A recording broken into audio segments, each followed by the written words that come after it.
이재명 정부가 대한민국을 어떻게 무너뜨리려고 하느냐. 첫 번째, 어떤 쿠폰을 여러분 나눠주고 있어요. 지금 계속 민생 쿠폰을 나눠주면서 우리를 도와주는 척하면서 도와주는 게 아니라 어떻게 해요? 포퓰리즘으로 인기를 얻고 사람들을 일 안 하는 무지한 백성으로 만들면서 동시에 그 검은 돈들을 자기의 대선 자금과 또 예수에게 넘기게 하는 일석삼조의 전략으로 민생 쿠폰을 사용하고 있다고 했어요. 근데 민생 쿠폰만 사용하는 게 아니죠. 우리가 나눴던 것처럼 예약이라고 하는 사람에게 잘못 배워가지고 7년의 이 안식년과 희년을 잘못 적용해서 어떻게 해요? 7년 빚을 어떻게 한대요? 다 탕감해준대요. 그럼 여러분 누가 빚을 안 지겠어요? 7년 된 빚을 다 탕감해준다고 하니까 사람들이 제대로 일하려고 하는 것이 아니라 요것들을 다 이용하려고 하죠. 그러니까 이렇게 어떻게 해요? 나라를 망쳐먹기 시작하면서 요렇게 망치면서 자기에게 검은 돈을 다 집어넣게 하기 위해서는 어떻게 해요? 나눠줄 수 있도록 돈을 찍어내거나 세금을 더 많이 해서 걷어야 되는데 세금을 누구한테 걷어요? 돈 없는 사람한테 걷어요? 부르주아들한테 걷어요?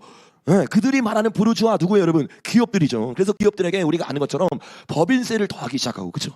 법인세만 더하고 끝나는 것이 아니라 어떻게 합니까? 노랑보트법을 통해서 기업이 살기 좋은 나라를 만든 것이 아니라 기업을 무너뜨리는 나라를 만들고 있어요. 그러니까 우리가 지난 시간에 나눈 것처럼 기업들이 가만히 있어요, 아니면 미국이나 유럽으로 떠나요?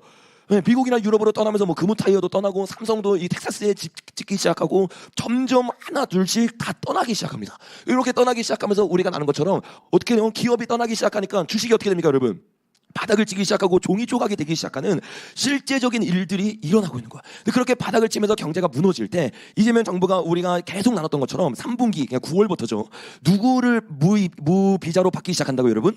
중국인들을 받기 시작하는데 좀 이따 나누겠지만 무려 635만 명이 아니라 536만 명이더라고요. 잘못 말했는데 그게 그거예요. 500만 명이 넘는 사람들을 어떻게 해요? 무비자로 받아들이기 시작하고 우리가 잘 아는 것처럼 우리나라 가운데는 집값을 규제한다는 말도 안 되는 명목하에 대출을 어떻게 해요? 다 규제하고 있어요. 근데 그 대출 규제를 받지 않으면서 대출을 마음껏 받을 수 있는 사람이 누구예요? 중국인이 됐어요. 그러니까 이런 말도 안 되는 일 가운데 중국인이 우리나라 집의 주인이 돼서 우리가 월세를 내면서 사는 일들이 실제적으로 코앞에 놓여져 있는 거야. 근데 여기서 끝나는 게 아니라 이런 일이 생기니까 돈 없는 사람들이 이재명 정부한테 계속 어떻게 해요? 돈 달라고 하는 거야. 그러니까 계속 쳇바퀴 돈을 처음에는 잘 안 받고 잘 안 쓰다가 나중에는 경제가 계속 폭망하니까 내 힘으로 살 수 없다고 착각하는 국민들이 이재명 앞에 무릎 꿇기 시작하는 거야. 지금 대한민국의 이 악의 굴레는요 점점 굴레가 깊어질 수밖에 없는 단계로 나아가고 있는 거야. 이런 상황 가운데 이번 주에 한 가지 사실이 드러나서 완전 발칵 뒤집혔잖아요. 그 중에 하나가 뭐냐면 민생 쿠폰을 주면서 우리나라 뭐 소상공인들 살리겠다고 말하면서 기업들은 못 쓰게 하고 소상공인들에게만 쓰게 한다고 말을 했잖아요. 근데 기업 중에서 유일하게 이거를 쓸 수 있는 기업이 있었어요. 어떤 기업이었어요, 여러분? 네, 다음 장면에 보니까 뭐였어요? 샤오미였어요. 그러니까 중국 기업에게는 민생 쿠폰을 쓰게 해줘. 그 돈이 다 어디로 가는 거예요? 중국 기업에게 가는 거예요. LG나 삼성은 못 쓰게 하는데 이게 말이 안 되는 거예요, 여러분. 그러니까 중국 기업에게만 검은 돈들이 다 흘러가고 그 기업이 먹고 살면서 이 땅 가운데 기업으로 발붙이고 우리나라 기업들은 미국과 유럽으로 떠나갈 수밖에 없는 시스템을 만든 것이 지금 이재명 정부가 하고 있는 일입니다. 이런 일을 하면서 오늘 특별히 이 대한민국이 태어날 매우 중요한 날에 이재명이 말을 하면서 말도 안 되는 말들을 하기 시작해. 그러면 여러분 이 날이 강북적이 되면서 동시에 건국이 된 날인데 건국에 대한 이야기는 해요, 안 해요? 안 해요. 1948년이 아니라 그들은 계속 뭐라 그래요? 1919년에 건국됐다는 말도 안 되는 말을 하면서 우리나라가 태어난 가장 중요한 이 날을 우리 가운데 잊혀지게 만듭니다. 그리고 가장 중요한 날 누구를 기억해야 돼요, 여러분? 국부인 이승만 대통령이 어떠한 가치관으로 나라를 만들었는지 기억해야 되는 날인데 그걸 하기 싫으니까 어떻게 해요? 1948년 8월 15일이 건국날이 아니라 19년에 만들었다라고 말을 하면서 의도적으로 누구를 지우는 거예요?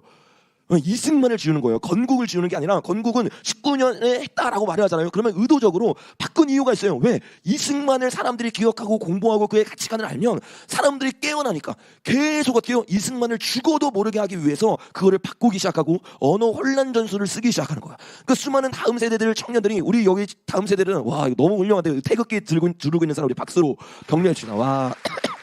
네. 우리 청년과 다음 세대가 이렇게 태극기를 두르고 내가 있는 구구교회는 처음 봤어요.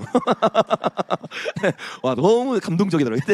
정말 우리가 태극기를 사랑하고 이 나라를 사랑해야 되는데 나라의 뿌리를 흔들어 버리는 거예요. 그러니까 나라의 가장 뿌리가 되는 이승만과 기독교에 대해서는 점점 어떻게 해요? 뿌리 뽑기 시작하고 이번 축사 때도 뭐라고 말하냐 다음 장면에 보니까 이승만에 대한 이야기는 없어요. 누구에 대한 이야기만 해요? 김구에 대한 이야기만 해요.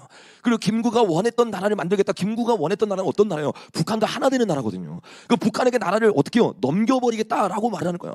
그러고 나서 계속 뭐라고 말하냐 다음 장에 보니까 독립운동 역사를 부정하고 모욕하는 일은 더 이상 용납하면 안 된다라고 말하면서 가장 역사를 왜곡하는 사람들께서 뭐라고 말하냐면 역사를 왜곡하면 안 된대요. 무슨 말이에요, 여러분? 거짓이 진실이 되고 진실이 거짓된 나라를 실제로 만들겠다는 거예요.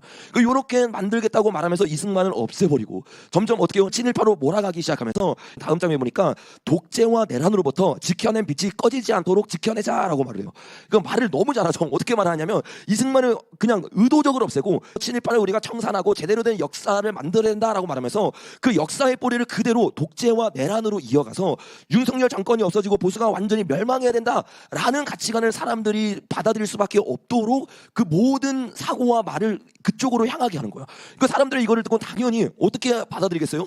구구가 잘못됐고 또 내란이 당연히 잘못된 거고 독재인 거고 윤석열 정권은 당연히 심판을 받아야 된다 이런 착각 속에 빠지게 만드는 거야. 그러니까 우리가 어제 뉴스를 본 분 알겠지만 발찌까지 채우면서 어떻게 해요? 말도 안 되는 인권 유리를 하면서 이 나라를 무너뜨리고 있는 것이 지금 이재명 정권이에요. 그러니까 이재명 정권이 앞으로 8월 15일을 기준으로 해서 자기네 정권이 어떻게 나아갈 것이다 라고 사실은 선전포고를 한 것이 오늘이거든요.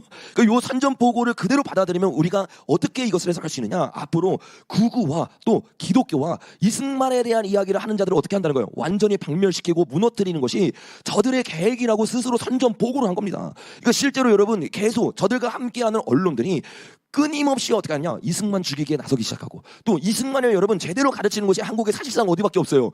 교회밖에 없어요. 이호 목사님이 그것에 대해서 굉장히 큰 공을 세웠었죠. 그러니까 이호 목사님부터 해서 수많은 사람들이 이승만 대통령에 대해서 제대로 가르치기 시작하니까 한국 기독교의 보수 기독교는 많이 깨어났단 말이에요. 그러니까 요 기독교만 무너뜨리면 어떻게 해요? 더 이상 이승만에 대해 말할 수 있는 사람이 아무도 없는 거를 그들이 알고 있는 거예요. 그러니까 어제 뉴스도 보면 다음 장에 보니까 뭐 심화보 목사님 뭐 이런 분들 다 앞에 띄워가지고 어떻게 해요? 구구몰이란다고 하고 잘못된 곳이라고 말하고 역사 왜곡을 하는 교회라고 말하면서 언론에서 본격적으로 교회들을 까기 시작해요. 여러분, 정부가요 이렇게 노골적으로 교회를 깐 적이요 거의 없습니다. 보통 뭐 정강훈 목사님 이런 사람들만 이렇게 막 까고 막 드러났잖아요. 근데 지금 정부는요 그게 아니에요.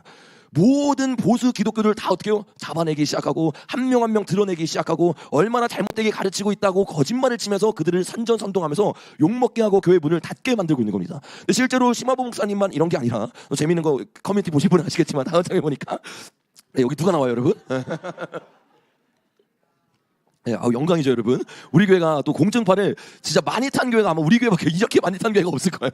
이 작은 교회를 계속해서 내보내면서 어떻게 해요? 구구 교회다, 청년들을 노린다, 또 잘못됐다, 잘못된 가치관을 가리킨다 라고 말하기 시작하는 거예요. 그러니까 실제적으로 이제는 우리가 타깃이 돼서 구구라고 그들이 표현하는 교회들이 실제적으로 탄압받는 일로 나아가게 됩니다. 근데 그들이 교회를 탄압하기 위해서 가장 먼저 공격하는 것이 어디냐? 교회와 다음 세대예요. 그래서 다음 장면 보면 실제로 뭐 모자이크가 되어 있지만 누가 봐도 세계를 교회잖아요. 세계를 교회도 이승만에 대해서 제대로 가르치는 교회 중에 하나인데, 이런 교회들을 어떻게 해요? 다 대안학교 인가 신청을 했지만 반려를 시킵니다. 반려시키는 이유가 뭐냐면 역사관이 잘못됐대요. 그러니까 여러분 이승만에 대해서 가르치잖아요. 그러면 이제는 학교도 못 하는 거야.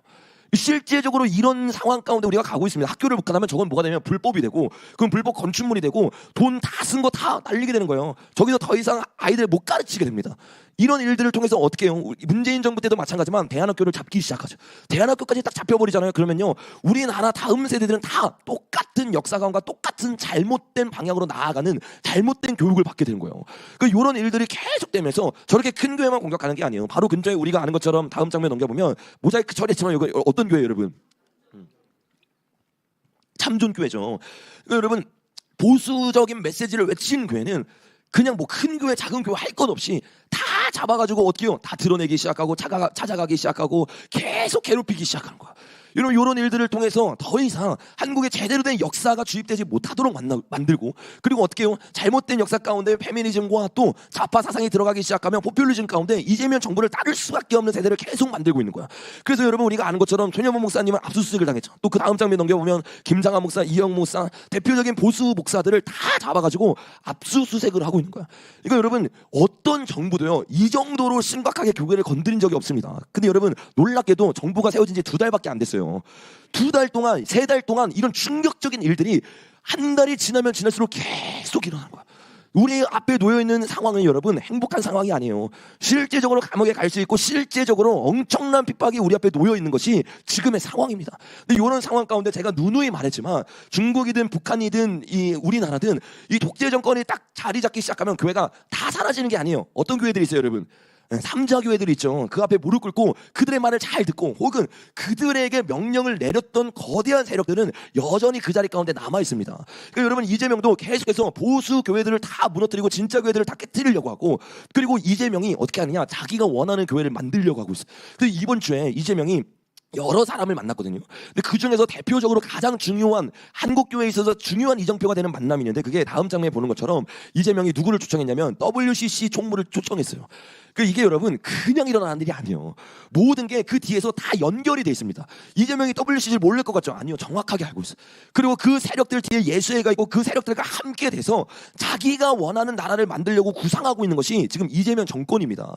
이 정권이 얼마나 충격적으로 이것을 만들고 있는지 우리가 오늘 좀 살펴볼 건데 지금 여기 모인 사람들이 이재명과 함께 우리가 WCC와 함께 대한민국을 다시 재건해야 된다고 말하는 정신 나간 사람들이에요. 근데 여기에 많은 목사들이 있습니다. 특별히 어떤 목사들이 있냐? 다음 장면에 보니까 이번 이재명과 WCC의 만남은 WCC와 한국교회 오랜 연대의 역사를 기념하고 향후 교류 협력 방향을 논의하기 위해서 이재명과 WCC가 만난 건데 여기 보니까 세 번째 문단에 보니까 여러 명의 사람들이 있죠. 뭐 기독교 교회 협의회 이거 WCC NCK죠. 그리고 뭐 박상규 한국 기독교 장로회 회장 기장이죠. 뭐 NCK 기장 그 사람들 뭐 그럴 수 있다 그렇죠. 근데 그 사람들이 아니라 김영걸이라고 하는 사람이 있는데 이 사람이 어디 총회장이에요, 여러분? 대한예수교 장로교 총회장이에요. 그러니까 장로교 총회장 어디냐면 장로교 여러 개 있잖아요. 다음 장면에 보면 김영걸 목사는 어떤 총회장이에요, 지금? 예장 통합이란 말이야. 그 통합 측도 WCC에 가입되어 있죠. 근데 가입만 됐으면서 우리는 아무것도 안 한다. 이게 아니라 실제적으로 WCC가 행동할 때 같이 움직여요, 안 움직여요? 같이 움직여요. 총회장이 같이 움직이면서 저기서 사진 찍고 있어요. 근데 여러분 통합이라고 하면 통합에 보수교회 없어요? 엄청 많거든요. 근데 대표적인 보수교회들이 여기에 찍소리도 못하는 거야. 아무 말도 못하는 거야. 성명성도 안 내는 거야. 그러고 와서 공격당하면 뭐라고 말하면 우리는 저들과 다릅니다 이러고 있어요. 아니 내가 포함되어 있고 내가 돈을 내고 있는데 제가 예전에도 말했던 것처럼 한국에서 가장 큰 교단이 통합교단이고 통합교단의 가장 큰 교회들은 대부분이 보수교회들입니다. 근데 그들의 돈으로 저 통합에 돈이 흘러가고 그 통합의 돈으로 말미암아 NCK가 운영이 돼요. 그래놓고 뭐라고 말하면 우리가 상관이 없대요. 자기 성도들이 하나님께 내는 돈으로 지금 저 짓을 하고 있는데 여러분 한국교회가 정말 회개해야 될 줄로 믿습니다.